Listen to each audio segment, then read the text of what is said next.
Thanks for listening to the Xactly Sales Podcast series, a series on sales best practices, tips, trends, and how to solve challenges. I'm Kelly Arellano. I run content marketing for Xactly, and I'm here alongside our resident sales effectiveness expert, Jason Rothbaum, who's been running sales effectiveness design for over 20 years, including compensation plan design, quota allocation, territory management, and job role definitions. Jason started off at the Alexander Group, moved over to Deloitte consulting on their sales force effectiveness and practice. He then worked in-house running sales ops and compensation teams at Charter Communications and Sonic Healthcare. He came to Xactly 7 years ago to start that in-house practice. So obviously, given Jason's background and expertise in the space, he is going to be talking about 7 red flags of compensation plan design. So Jason, why don't you talk us through red glaring moments that you see? I hate to belittle what we do, but you can design bad plans and still have things function. It really takes a massive misstep to create something that will blow up a company. And when I say blow it up, I mean zero growth, restating of financials, going back to the board asking for more money. These are real red flags. I will say that this particular topic, I've given a few overviews on this, and the meetings that I've conducted with this are by far and away the most popular. And as a consultant, I go through these a few times a week. So it's not like these are rare. These happen really frequently. Yeah. Is it almost surprising how frequently it's happening? Yeah. You feel like you're hitting play on a tape recorder, and I'm just going through the same stuff often. For the first 2, I'm going through these conversations many times per week and telling clients why they're so bad and how dangerous they are and how they need to change their ways fairly quickly. Well, let's start with top flag. Red flag number 1.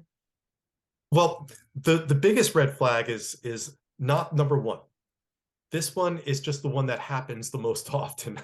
And it used to happen so much more frequently because it's simple to understand for the reps, but now I guess the word is out. I don't see it as daily often as I used to, but it's using total contract value.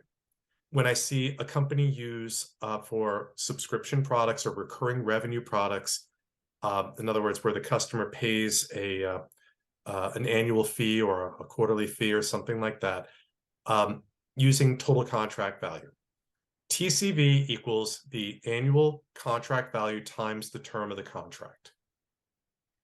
And there are times when it's completely acceptable to use this in a plan, but honestly, I see it so many times when it's used poorly.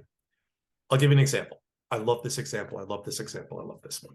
So I was working with a telco who sold to Africa. You don't get to see those that much. I was actually on the phone with one of the sales leaders when a coup d'etat was occurring. Wow. And he apologized, saying to me, I may lose service because apparently there's a coup d'etat, but I'll call you back later if I do. Okay, what do you say to that? So any case, his reps were selling contracts for 25 years. And they were selling them for $100 a year for 25 years.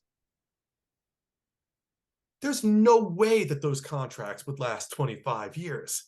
What the reps were doing were discounting the price heavily and extending the amount of years of the contract, because the equation is annual contract value times term of the contract. So in its simplest terms, if a rep sells a 1-year deal for $25,000, that's a TCV of $25,000. If another rep sells a 25-year deal for $1,000 per year, that also equals $25,000. The rep discounted the price heavily, extended the term to get the same TCV. Under this plan, they'd both be paid the same. So you discount and extend the term of the contract. It happens all the time. And what I find is companies giving me a call and saying, you know what, we're rich on deals. We've got tons of deals on the books, but none of them are paying yet. And without even hearing, I'll say, oh, you use TCV. So you'll get cash poor, but tons of money on the books. Is there circumstances when you might say, all right, this is acceptable? Yeah. If a company has a lot of products and they have non-recurring NRR, it's called, with recurring. In other words, we're selling a large complex deal. It has 25 products in there. Some of them are subscription, like we'll sell service as part of a hardware sale. Well, hardware you buy once, it doesn't have recurring revenue. You have service in there. All right, and it has all of these other products included in it. All right, use TCV. If you have if you have a healthy mix of NRR and recurring revenue, you could use TCV. It does make sense. Cool. Wicked cool. All right, next one. You tell me. The payment tail.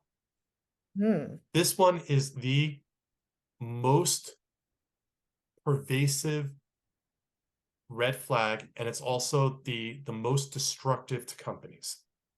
And I'll explain what it is, but when I said TCV used to happen a few times per week, this happens easily a few times per week now. This is almost exclusively what I'm dealing with.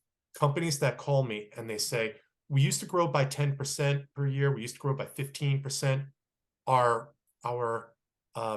growth has stopped. We can't grow anymore. All right. Let's take a look at how you're paying. A payment tail, let's take that same situation where a company, a product you sell, the client pays you over time. Let's say you sell a 3-year, 4-year deal, and the client pays you once a year over 4 years. The company decides in their infinite wisdom, or usually it's finance, that says, when we get paid, you get paid. So we sold a 4-year deal. When we get paid, we're going to pay a commission to the rep. So the rep's now going to earn a commission over 4 years. Well, this has become really popular because of consumption plans or usage-based products. Per click, they used to be called. We don't know how much we should pay them up front anyway. So as the client uses the product, we'll just pay them a percentage for the life of the client. I was dealing a few weeks ago with a dental company. They sold dental products. The brushes, the little things that suck on you when you get your teeth cleaned. All those lovely things. Whenever a dentist would order one, the rep who sold to that dentist would get a percentage. Well, just think about that for a minute. If I'm a rep, all I have to do is get a few dozen clients, a few dozen dentists. I earn a percentage off them in perpetuity. I play golf all day. Totally. I don't have to sell anything anymore. All I have to do, I was a really good hunter. Now I'm a busy farmer. I have to take coffee and donuts to that dentist every once in a while. Instead of looking up where the dentists are, I'm now looking up where the closest D&D is. And that's what happens. So company starts out and they say, well, we don't know how much this usage-based product is worth, so we're going to just pay them as the client uses it. Insurance. Well, this used to be the whole basis of the insurance industry, or brokerage. We're not going to pay up front. Every time they give us money, we'll give you money. Okay? So we hire a bunch of reps. Those reps gather a book of business. They're now busy farmers. We were now a $10 million company. We want to grow by 10%. Let's hire more reps. So the company will hire more reps. They'll be busy hunters, and they'll get a book of business and get to be really busy farmers. Okay. Now we're $100 million company. We want to continually grow by 10%. We can't hire enough reps to grow the book anymore. We can't hire enough reps to continually grow by 10%. It just got too big. So companies will stop growing. And then they'll say, hey, our comp plans aren't working. Let's call Jason. And I'll say, well, you got to stop paying on the tail. And then it's really tough to change that, because how do you change a comp plan where you're paying as revenue comes in? I'm still paying from last year. I want to change this year. How do I change it? I'm still paying on stuff that came in 5 years ago. I still owe those reps money. It's difficult to change compensation plans when you're still paying out for stuff that came in the prior years.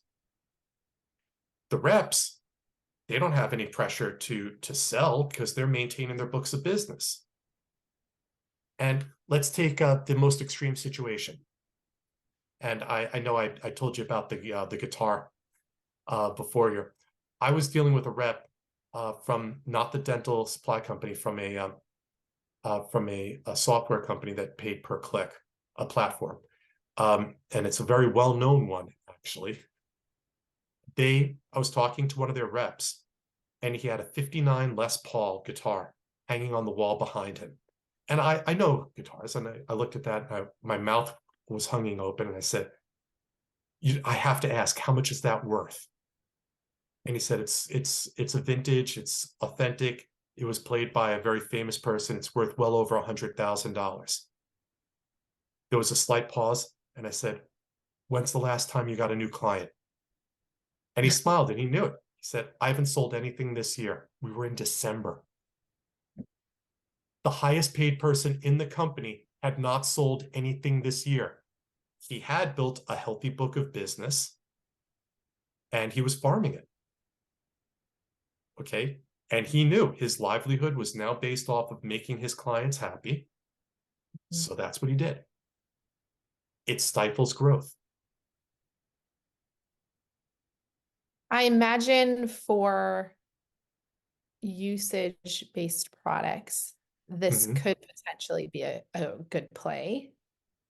Well, no. The thought that despite what you might think, the paying as you go is never a good idea, even if you don't know what the thing that you sold is worth.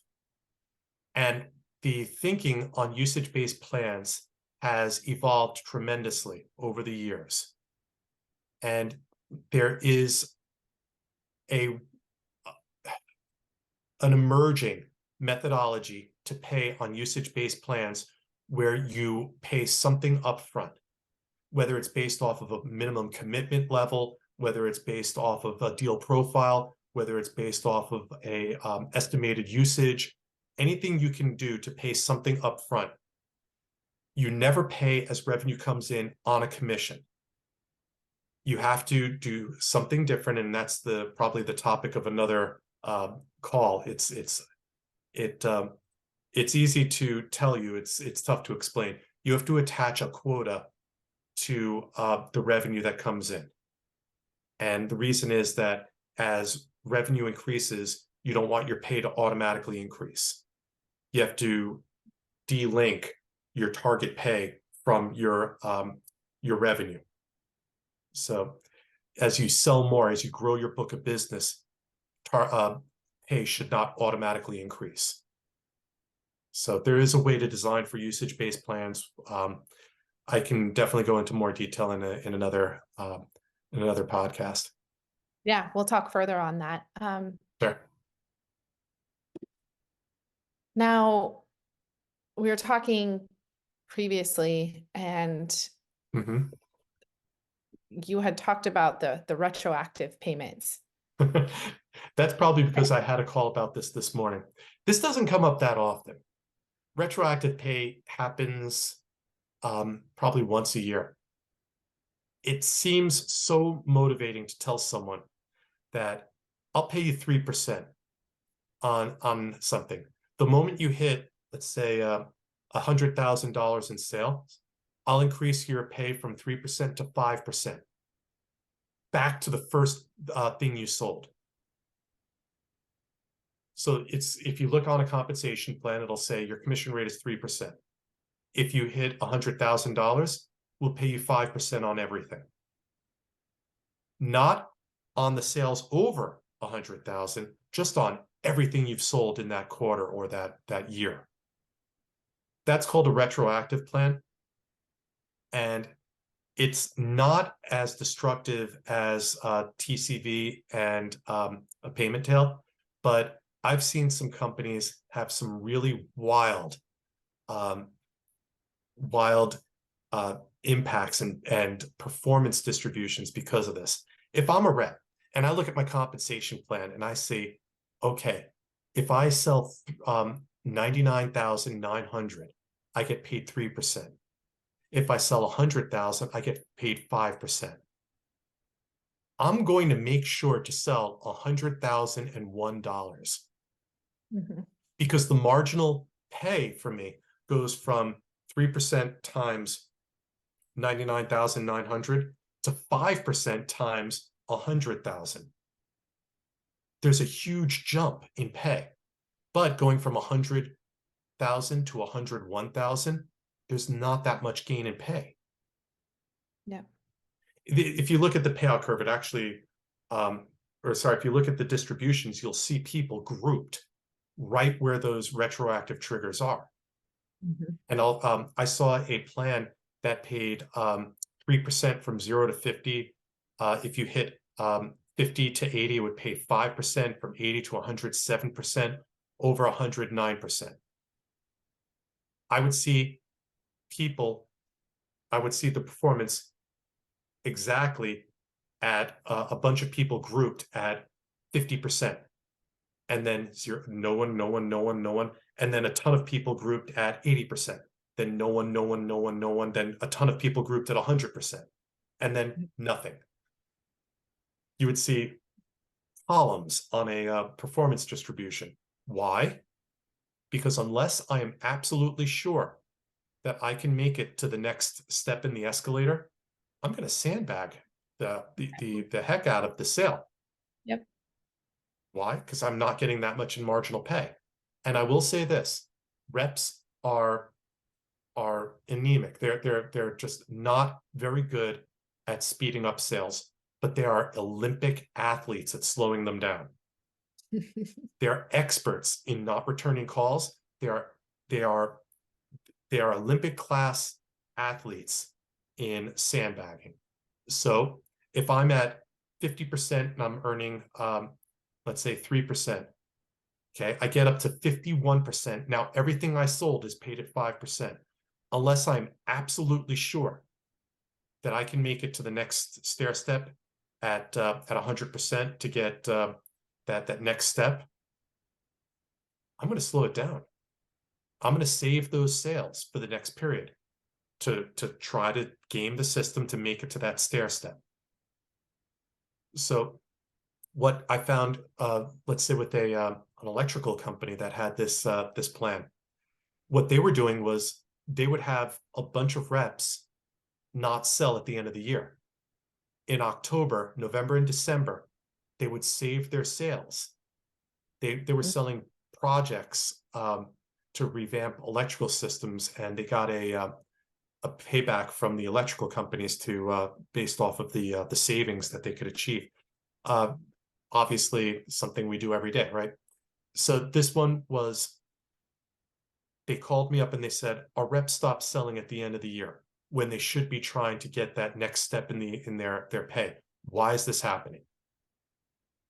I said, well, looking at the data, unless I'm absolutely sure I can make it to that next stair step, I'm going to wait till January when the plan resets. So their top sellers were fine. The middle was not selling at the end of the year, and the middle was the vast majority of their reps. So that's the danger of retroactive pay. Yeah, it's just surprising like that wouldn't, become clear to them, right? That essentially it's promoting sandbagging. Interesting. I never thought of it like that, because it could be clear, but what you're selling yourself on is, hey, why wouldn't someone want to get to that next stair step? Why wouldn't they? Because it's so much more money. Right. They would never see it as something that was demotivating. When I remember talking to them about this, and they were confounded, saying, but I don't understand why the middle performers would stop selling. If they had the opportunity, why wouldn't they, try to get to the next step? And I said, because they didn't see it like that. They're looking at their bag. Is my bag full enough to get to the next step? If it isn't, don't empty the bag. Yeah. All right. I'll just move on to the next one. Clawbacks. Clawbacks, to me, they make so much sense to people in finance. Usually when I see plans with a clawback mechanism, a clawback is saying that we're going to pay you quarterly, but if you don't make a number by the end of the year, we're going to pull money back.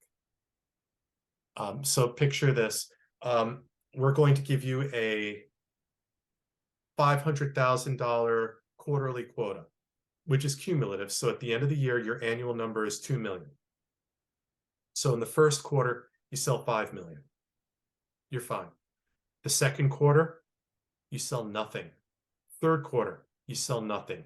Fourth quarter, you sell nothing. By the end of the year, the company has paid you for that on-target success in Q1. They want their money back, because the end of the year, you should have been paid, let's say, 20% when they paid you at 60% or something. So they'll say, you know what? We're going to not pay you based off of future commissions. Well, that's a buzzkill. And look, I don't normally put on the sales rep hat and advocate. I always look at what's best for the company. But in this type of situation, the company designed the plan poorly.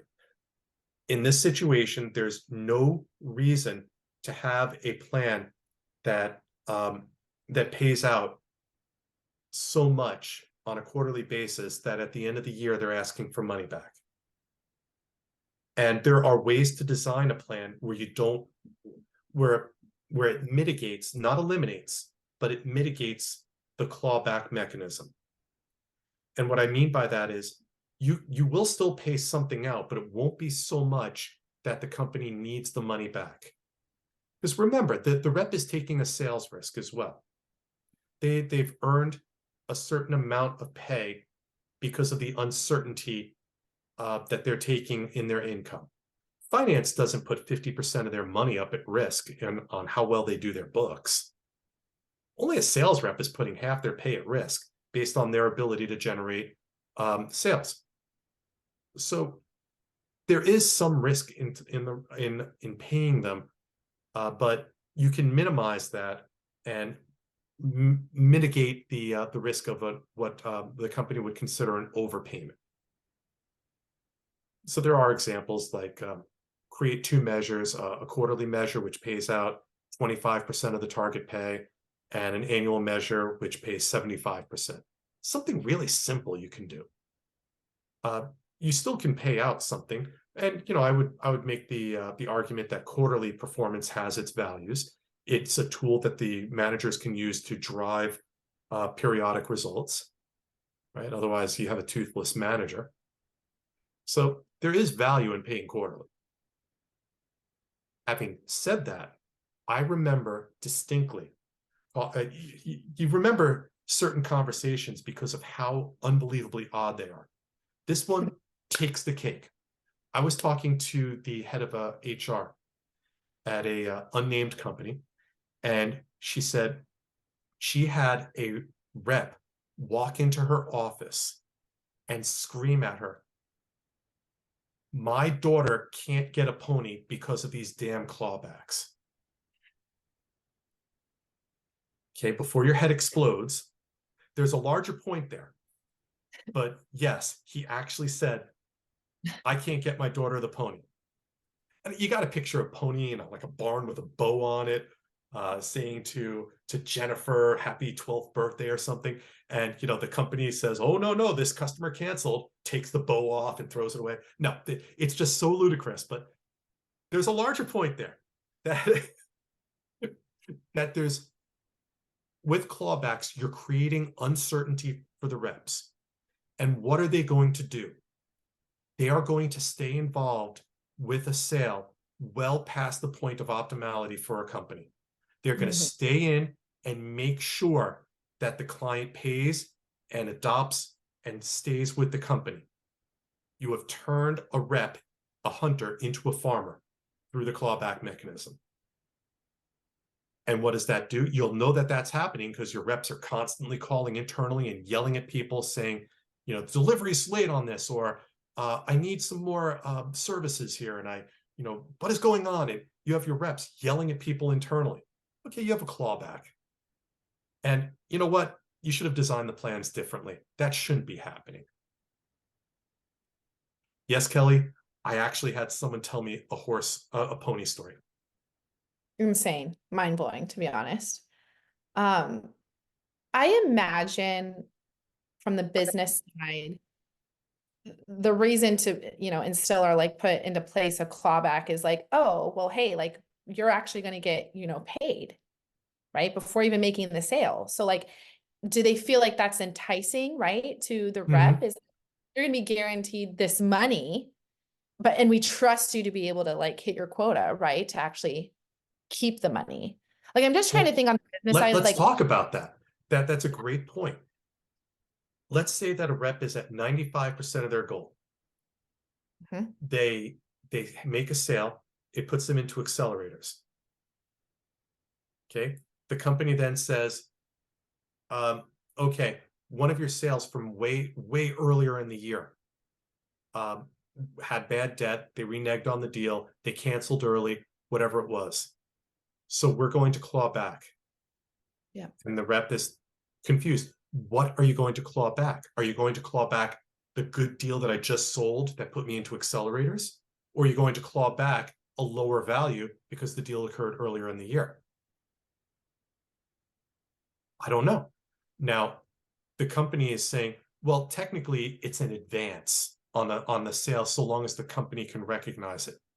Okay, to your point, I'm the rep and I'm saying, that deal, the reason why they canceled, it was because we were so backloaded on our delivery channel, which has nothing to do with me. And they took their time. They couldn't get people to implement it. I sold it. I did everything the company asked me to do, but because you guys can't get your act together on the back end, they canceled. And I did everything I could, calling them up.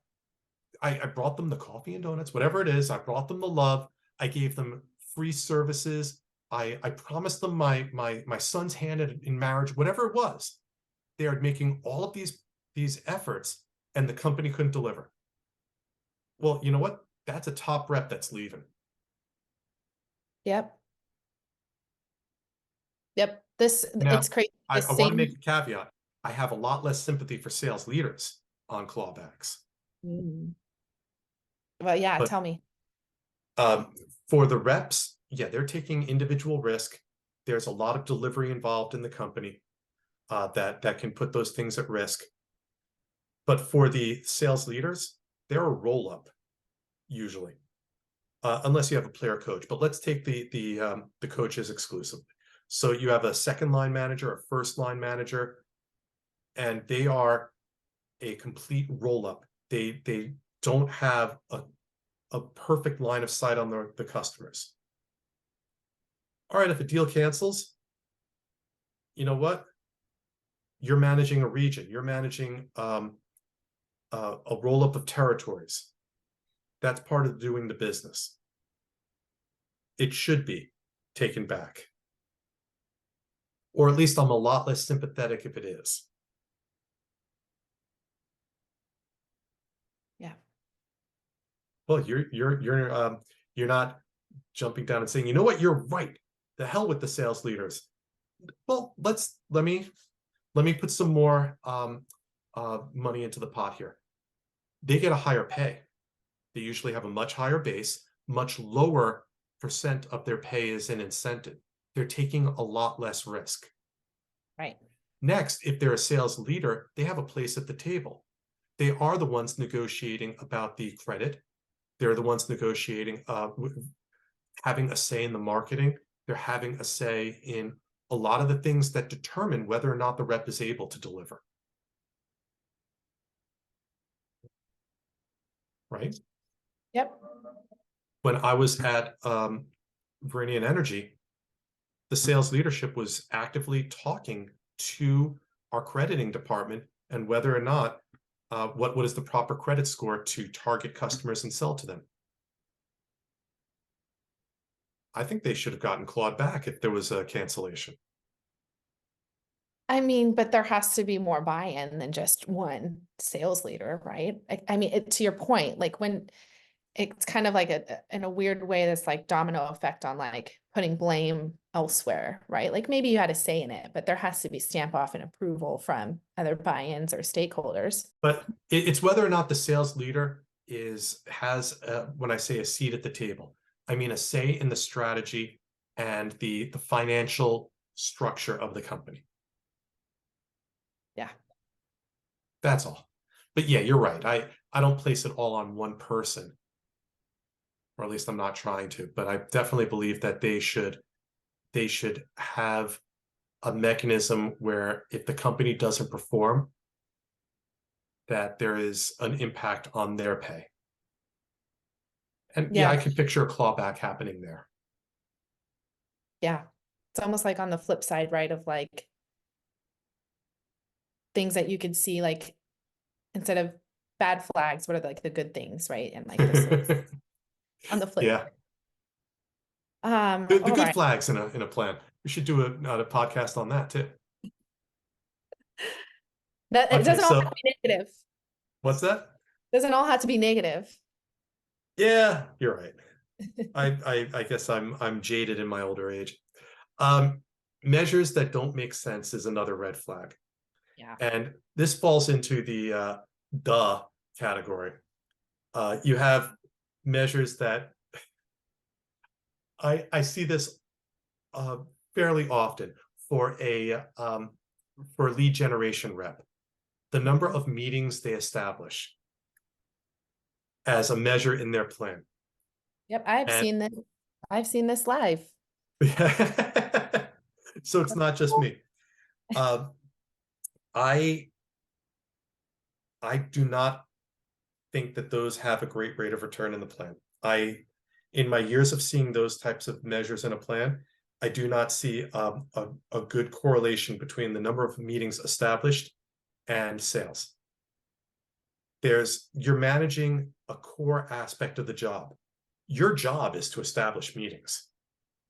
Your sales incentive is to reward you for sales. Yeah. You have a base salary for generating meetings. Another one, measuring people on things they couldn't possibly control. Measuring, let's say, a sales rep on total worldwide sales. And yes, I still see these. Whenever I deal with Europe, I see these in the plans. It's part of that whole we all ships rise together, and Yeah. my retort is immediately all ships sink together too. A single salesperson could not possibly influence a worldwide number. My other favorite one was from Sprint. Sprint this was from many years ago, so I feel I can call out the name of the company. This was from 20 plus years ago. They had a compensation plan with one measure in it. That one measure had 68 sub measures. 68 sub measures, and meaning that you're measured on sales. 100% of your pay is on sales. 4% of your pay is based off of sales to this vendor. 6% of your pay is sales in this category. 3% of your pay is based off of, and it would just go on and on and on. 0.5% here. A sub measure is a measure. Mm-hmm. So they essentially had 68 measures in their plan. I mean, I can't even imagine the complexity in dealing with that. I mean, for sure, like Xactly can help with that. I'm sure That's someone could just administer it, but insane. why are you doing? Why? Yeah, exactly. Why? I see this Totally. with MBOs. Someone will, you're allowed to have 3 MBOs. Each MBO will have 6 parts to it. Yeah. Like, oh, come on. A sub measure is a measure. Use common sense. When I go to work in the morning, just tell me what I'm supposed to do. And after a while, you're missing critical mass. No one measure has critical mass, so your strategy is basically 100 different things. So you're not really using your compensation plan to drive strategy. Right. Another type of measure that doesn't make sense, I will use the now defunct Lehman Brothers as an example. One of my first jobs was to be an analyst. I was an analyst down on Broadway, and the side window of the company faced Wall Street, and that's where my office was. And it was, don't be too impressed, it was a sliver, no more than 6 inches that I could view between 2 buildings. Hey, you were there. I had a Wall Street view. And this was, I'm showing how old I am, but this was when cars were still allowed on Wall Street. And right the week before Christmas, they had all of these Porsches. All of Wall Street was lined with Porsches. And of course, you go out, you ask what the hell's going on, and it was Lehman's annual bonus. And hey, I have friends at Lehman, so I called up a couple of my friends, and one of them was the top seller in their institutional trading business. And I asked him, hey, what color's the baby? And he said, I didn't get one. I said, what are you talking about? How can you get you're the top seller there. You've spent money on me. I know you're the top seller. And he said, well, the managers get to nominate who gets the car. And my manager doesn't like me that much. He gave it to one of his friends. And I said, wait, it's not based on any sort of performance measure? It was discretionary. Wow. Okay. You know, when Lehman imploded, he wasn't working there. He had left years before because of that particular incident, discretionary pay. Why would you ever create discretionary pay? It's rife with favoritism. It creates so much noise. It's great to think, you know what, we have such a complicated business that we need discretion in our compensation, but you're really creating a select class of few people, and you're creating so much noise in the system that I will say, I've never seen a discretionary plan work. You still see these? Yeah. A West Coast retail bank that was paying their some of their tellers on a discretionary basis. Because how do you measure a teller? You know, it's not like they generate business. They're supposed to be doing referrals. And I said, well, why are they on sales comp? And they said, well, okay, we want to pay them as part of the bank, profits. So we have a fund, a pool that is funded by the bank profit that then the manager gets to discretionarily pay to the tellers. And I said, well, that's not going to work. What if I'm just a really friendly person, but I work twice a week compared to the workhorse who's there? I mean, how are you going to do that? Why not do the secret shopper? Why not do um, uh, customer satisfaction scores? Why not do anything other than discretionary? Yeah. So that was a red flag, and I did see these a lot back in the day, and they absolutely create rep churn. I do see these a few times per quarter still, and it won't be the sole measure of a plan. It'll be, here's 80% of the plan, 20% discretionary. Great. And it'll be that 20% which drives all of the rep churn. Red flag. Red flag. Complex crediting rules are another red flag. Mm. And I see these all the time. And we're Xactly, so we see these things constantly, because they can't administer it anymore because it's so complicated. They can't do it in Excel, so we need Xactly to do it. Well, look, bad plan doesn't mean that you need better administration. Bad plan means you need good administration. Yes, you need Xactly, but you also need a better plan. So I'll see. I worked with what was it? It was a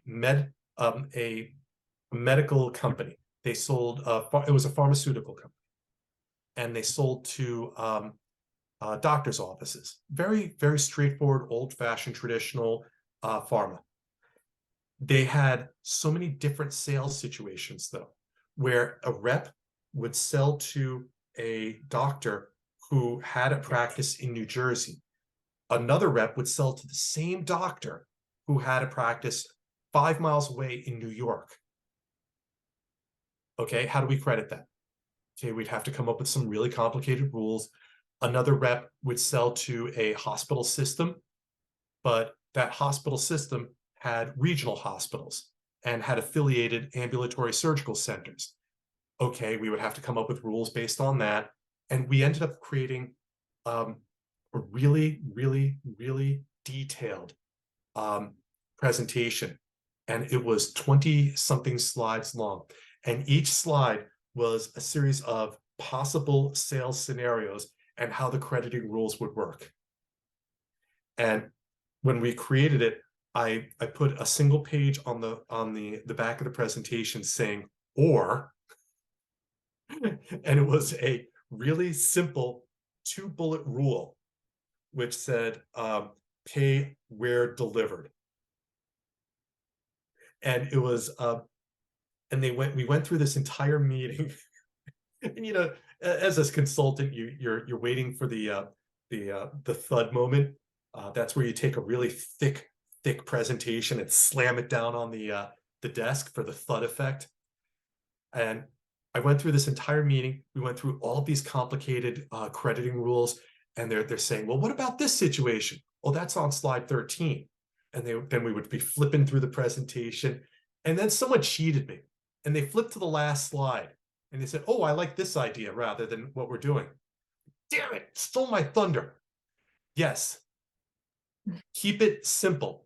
Simple might not capture all of the nuances. Simple might not get everything perfect, but it is better to keep it simple than spend your life managing the compensation plan. Yep.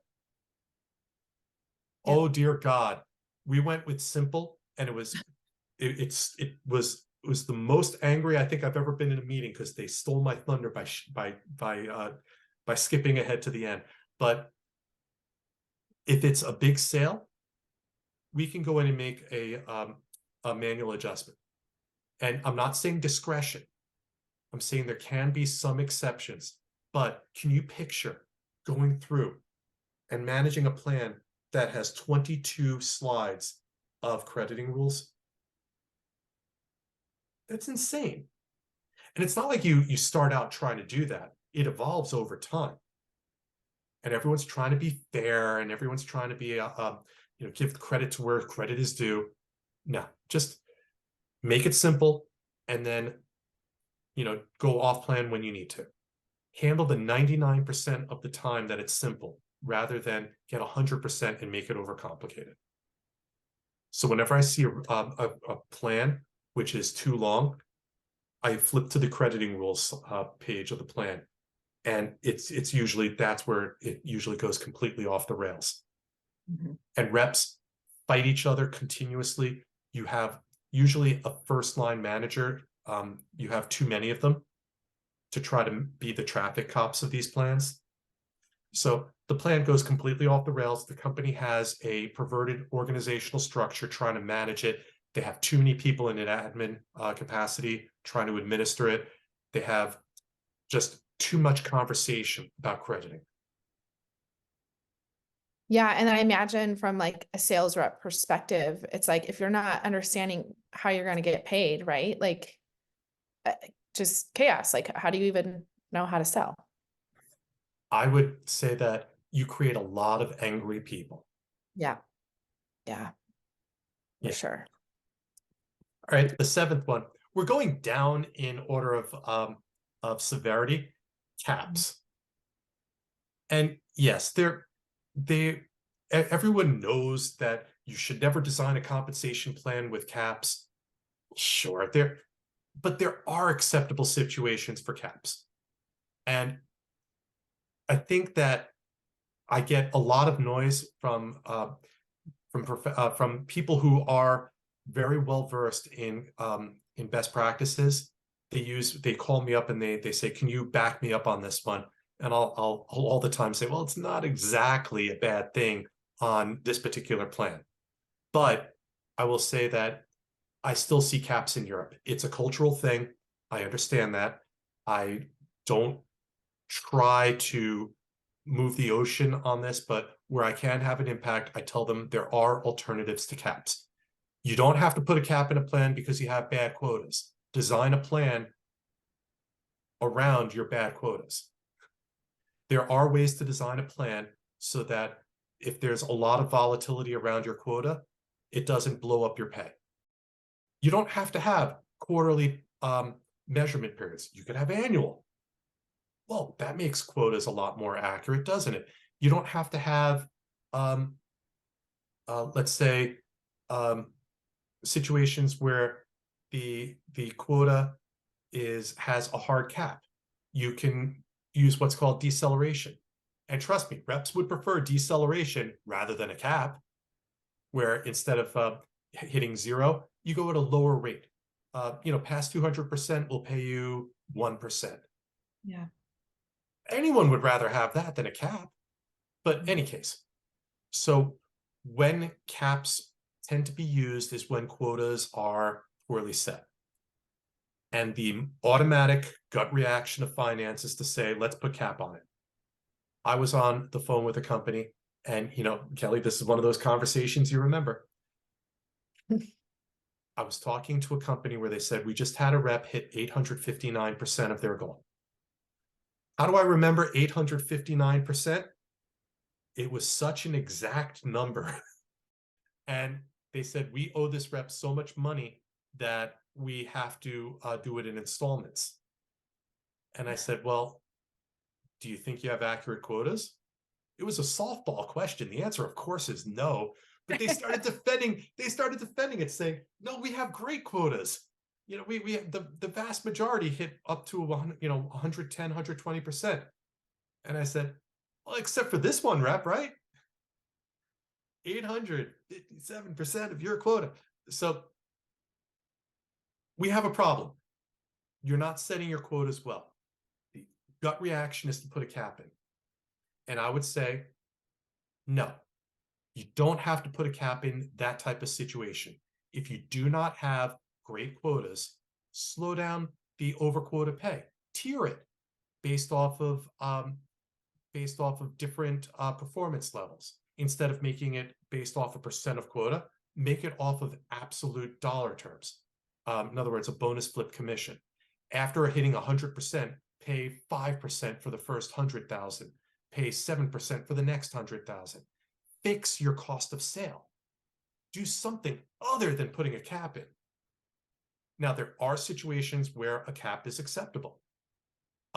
Let's say that you have 7 people selling a deal, and all of them get full credit, double bubble. You know, it's a common parlance for the plan. They all get 100% credit, and all of their plans have been, you know, they have full quota on it, so you have to give them full credit. Well, you know what? If 7 reps sell a deal that's going to blow out all 7 of their plans, put a deal cap in. That's acceptable. When you have teams selling, a deal cap is acceptable. Next one, my favorite, new rep. You have a rep who's on a ramp-up plan, and they have a guarantee. So, Kelly, we hire someone who has a guarantee of earning 100% of their target pay for the first 6 months. Well, you know, you're not exactly taking sales risk, are you? And if you're not taking risk, I don't believe in giving you a reward. If you have no downside risk, I don't want to give you upside reward. So, you know what? If you have a guarantee, I'll actually recommend putting a cap on your incentive. You have a guarantee for 6 months. Great. You're not able to earn over 120% of your incentive for those 6 months. You're not taking any risk. I'm not giving you any reward. Yeah, that makes sense. You want, if you're hitting 120%, get off the guarantee, and I'll start paying you. That to me is just, that's a waste of money. The next one, it's a technical thing, a design thing. If you're on quarterly year-to-date plans, yeah, you could cap it on a quarterly basis, but you have an annual release. So you know what? It's a cumulative plan. So quarter 1 is worth 250, quarter 2 is worth 250, quarter 3 is worth 250, quarter 4 is worth 250. Cumulative, you're at $1 million. If you hit above 100%, we're going to cap you, and we're going to release it if you get above 1 million. Yeah, that's to prevent that whole clawback thing. It's a year-to-date plan, cumulative plan. It's a technical nuance to it. I'm capping you on a quarterly basis just so that you don't blow out the plan and end the year with us paying you a lot of money, but on a annual basis you came in below quota. So it's a technical thing. You know, the wonks out there will get that. But really, in the end, unless I see one of those 3 things, I can design a plan that you don't need a cap. Cool. You don't have to prevent explosive payouts by putting in a cap. You design a different plan if you have a risk of an explosive payout. Yeah, totally. Like, let's take a look, right? Like, Yeah. just gotta go in more detail. Yep. Have you seen any now look at this, I'm going to interview you. Have you seen any strange stuff out there that's blown up companies? Have you seen any wonky compensation mechanics? So my husband's in sales, Mhm. and it's interesting on some of these flags that we went through. I'm like, oh, the clawback. I specifically remember when that happened. It was a few years ago. And he was clawed back on a deal similar to exactly what you said. It was out of his control. It had something to do with the implementation or the CSM team. There, you know, some friction there, and essentially, yeah, he got clawed back, and culture wise, it just wasn't, it just didn't set right. So I have seen that. I have seen actually the cap more recently where, during the ramp up, like, yep, if you hit over 100%, then you're not going to get any more than that. So I guess they were smart and wise in the way they're implementing their caps there. Good for them. I find it interesting about your husband, the clawback, that you mentioned the culture. Yeah. And like I have obviously a finance background. I tend to discount culture as a motivating factor. But during not too long ago, there was a lot of opportunity to leave and join another company. Hmm. And there's there's a lot to be said about feeling good at your company and feeling valued. And I guarantee that if there's an opportunity, that those people who are great performers who've gotten clawbacks, they'll leave without any qualms about it. Yeah. Yeah. A lot to be said on the culture implications. Yeah, Um, I tend to discount that, but yes, there's a lot to be said there. we'll save that for another episode. We started with TCV. You know what? I would switch 2 and 1. I would say that the payment tail that has exploded recently. So I would say that that is the number one red flag, and it is a absolute killer on a company. And there's no reason you have to do it. Number 2 would be TCV. Mhm. Yes, there are some companies who still insist on doing that, mainly because finance takes their books or like they look at their books like that for some reason, the accruals. Number 3 would be retroactive payments, retroactive to $1. Number 4 would be the clawbacks, which your husband is very familiar with. Number 5, the measures, the measures that make no sense. The ones that you just look at and you go, what are you talking about? Why would you do that? It doesn't motivate sales. Number 6, complex crediting rules. And the old expression, the more complicated the plumbing, the easier it is to stop up the drain. And then number 7 are caps. So those are the 7 red flags in plan design, which you probably can easily, well, not probably, you can design compensation plans to avoid them. And if you have them in your plan, then it usually causes devastation and destruction. Great. Thanks, Jason. We appreciate your time. Thanks, everybody, for listening in. To hear more sales best practices, tips, trends, check out Xactly's podcast series at www.xactlycorp.com.